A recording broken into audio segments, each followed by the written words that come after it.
years, students have been relying on caffeinated drinks like coffee and Red Bull to stay awake and alert for longer. Recently, some have turned to prescription medications known as smart drugs for increased results. One such smart drug is Modafinil. We've come to Wembley to meet Wendy, a student who's asked us to conceal her identity. Wendy uses Modafinil. It's not like a party drug. You don't sit there, you're not buzzed, no one can tell you're on the drug. Like, you don't show any signs, you just feel completely yourself. You just feel motivated, just like you want to do the work. I just got really low and overwhelmed with all of the work.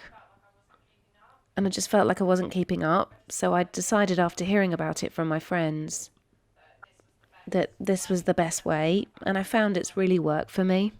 You buy it online usually. There's a new company out there called Modafinil Cat. It delivers worldwide, but before we used to order it in bulk, and then we'd share the pricings between me and my friends. Whilst it's making me focus, it's still me doing the work. It's not making me smarter, it's not enhancing my work in any way, it's just making me focus on the work.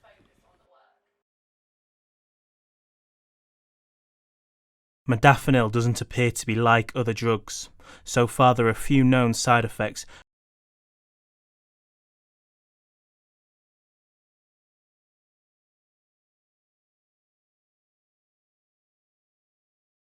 Cost of living. This is Mandy. We've also changed her name to protect her identity. Unfortunately, I'm not enjoying my course. I do become very, very stressed about it, and I put a lot of pressure on myself. I'm currently seeing a counsellor because I've been a little bit emotionally unstable, stressed about different things in life. My experience with Modafinil, I've only taken it 2 or 3 times, and I've never taken a full dosage, only half a pill. And the first time I took Modafinil was at a party, actually, because I was falling asleep. The second and third time, I got it off a friend of mine. We have come to Cambridge University to meet world-leading clinical neuropsychologist, Professor Barbara Sahakian. She has conducted studies on improving cognitive function of the brain and has a number of concerns about students using the drug. When we look at survey studies that are published, most of these have been done in the USA, and they find about 13 to 16% of university students are using these drugs. Even a small 10% improvement in a memory score could lead to a higher A-level grade or degree class. I was working with Lord Aradasi. He's a surgeon at Imperial College. He was concerned about his surgeons who were taking a lot of coffee, caffeine, to stay awake. They had to do operations. And of course, with caffeine, anybody who drinks a lot of coffee knows that you can get a hand tremor or maybe palpitations. You get these side effects that can be very unpleasant and certainly not good for a surgeon. You don't want hand tremor. So he wanted to know about a Modafinil and whether that would be a better cognitive enhancing drug and keep people awake and alert, but not have some of these side effects.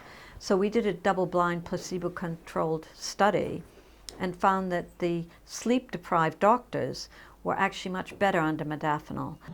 We will shortly be arriving at Oxford High Street. However, at Oxford University, Professor Anders Sandberg, who has used Modafinil, has few moral issues with it being used in universities and professionally. So Modafinil, for example, I typically set my alarm clock half an hour before I want to get up, take a pill, go back to sleep, and then wake up with quite a lot of energy. So the main obvious effect is, of course, energy. It's a stimulant, and I'm getting more done in the sense that the threshold to start a new task gets lower.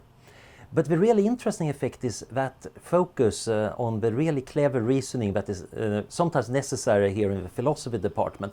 I can actually focus on a very complicated argument if I take a Modafinil better than I would have otherwise. So many people would say if students take enhancers to function well, then they're cheating. But we need to figure out what cheating is. In sport, cheating is about not following the agreed on rules. But what are the agreed on rules for education? That depends very much on what we want education to do. We spoke to PhD student Imre Bard in New York via Skype. He's just completed his PhD researching ethical issues related to cognitive enhancement. On this question of whether those students who take smart drugs are cheating, I actually think that to some extent, yes, they are, because they are using a chemical substance that was intended to be used for medical reasons, and they are, in a sense, abusing it for personal advantage. Not to mention the fact that possessing these drugs without a prescription is not exactly warranted by the law. But assuming that some smart drug actually works in giving people this advantage, then they are thereby putting pressure on other people to do the same if they want to remain competitive, right? So they are creating this atmosphere whereby other people who might not have thought of using drugs to stay competitive then have to consider it. It might not be seen favorably by let's say, your future employers if your good performance is dependent on you having access and having continued recourse to a chemical substance. The use of modafinil and other cognitive enhancement drugs in universities has created a number of serious ethical issues. We contacted the Minister of State for Universities and Science, but he refused to comment, as did the Russell Group of Universities. However, the National Union of Students did say in a statement, "We're hoping to do some research on this later in the year, but unfortunately we don't have any current stats around smart drugs, so we really can't provide any further comment or information." Professor Barbara Sahakian believes that modafinil raises so many questions that students, universities and the government should come together to find a way forward. I've been quite keen to get the government to look into that with the pharmaceutical industry, because I worry about students getting these drugs over the internet. I get by without it now because I've relied on it for quite a long time. I can not take it and still be motivated to do the work. It just depends on the mood that I'm in. Like, I can force myself to do the work. I would be able to survive without it, but obviously I'd rather have it.